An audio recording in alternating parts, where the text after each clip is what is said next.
beberapa video sebelumnya kita telah membahas berbagai macam hama padi serta cara pengendaliannya, dan kali ini kita akan membahas hama ulat kantong pada tanaman pinang serta cara pengendaliannya.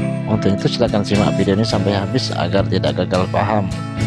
Namun sebelum saya lanjutkan, seperti biasanya berkenan kiranya para sahabat tani sekalian mengklik tombol subscribe agar channel ini terus berkembang dan menjadi sumber edukasi bagi para petani. Para sahabat tani sekalian, dalam meningkatkan produksi dan produktivitas tanaman pinang kadangkala terkendala oleh adanya serangan organisme pengganggu tumbuhan. Gangguan OPT ini dapat menimbulkan kerusakan berarti yang akhirnya menimbulkan kerugian hasil dan pendapatan para petani.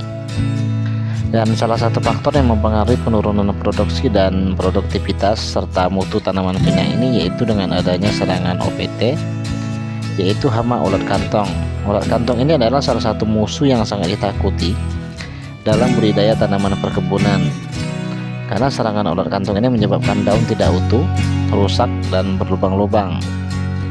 Para sahabat tani sekalian, ulat kantong muda sudah dapat mengeluarkan benang sutra untuk menggantung, yang kemudian digunakan untuk menyebar dengan bantuan angin, dan setelah menetap di satu tempat pada tanaman pokok, ulat kantung akan membentuk kantungnya sendiri, dan ulat ini bergerak dengan mengeluarkan kepala dan sebagian badannya untuk memakan daun, bunga, ataupun kulit tanaman, sehingga menyebabkan daun berlubang dan menggulung. Para sahabat tani sekalian, dalam pengendalian ulat kantung ini dapat dilakukan dengan berbagai macam cara. Misalnya dengan pengendalian biologis, yaitu dengan menggunakan parasitoid yang sering digunakan untuk mengendalikan hama, atau juga bisa menggunakan serangan predator. Namun metode ini biasanya kurang efektif karena memiliki banyak kelemahan.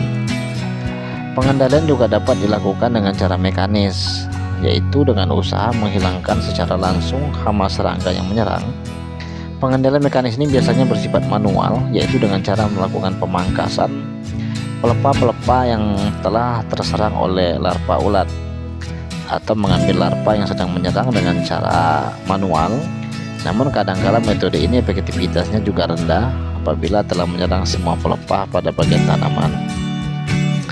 Pengendalian secara kimiawi dapat dilakukan dengan menggunakan insektisida yang bersifat sistemik, dan pada tanaman yang belum menghasilkan dapat diaplikasikan dengan infus akar dengan insektisida sistemik yang berbahan aktif asepat atau bahan aktif dimehipo. Juga bisa digunakan dengan penyemprotan secara langsung dengan menggunakan tangki sprayer. Sedangkan pada tanaman menghasilkan dapat diaplikasikan injeksi batang. Sedangkan pada tanaman yang telah menghasilkan dapat dilakukan aplikasi dengan metode injeksi batang. Sedangkan pada tanaman menghasilkan dapat diaplikasikan dengan metode injeksi batang dengan insektisida asepat ataupun insektisida dimehipo dengan dosis 10 sampai dengan 20 ml per pokok bahan. Para sahabat tani sekalian, demikian review singkat tentang hama ulat kantong pada tanaman pinang. Semoga video singkat ini dapat menambah wawasan dan pengetahuan bagi kita semua sebagai petani dalam budidaya tanaman perkebunan. Dan apabila masih ada hal-hal yang perlu didiskusikan, silahkan sharing pada kolom komentar. Dan aplikasi langsung pada hama sasaran akan kami kemas pada video selanjutnya.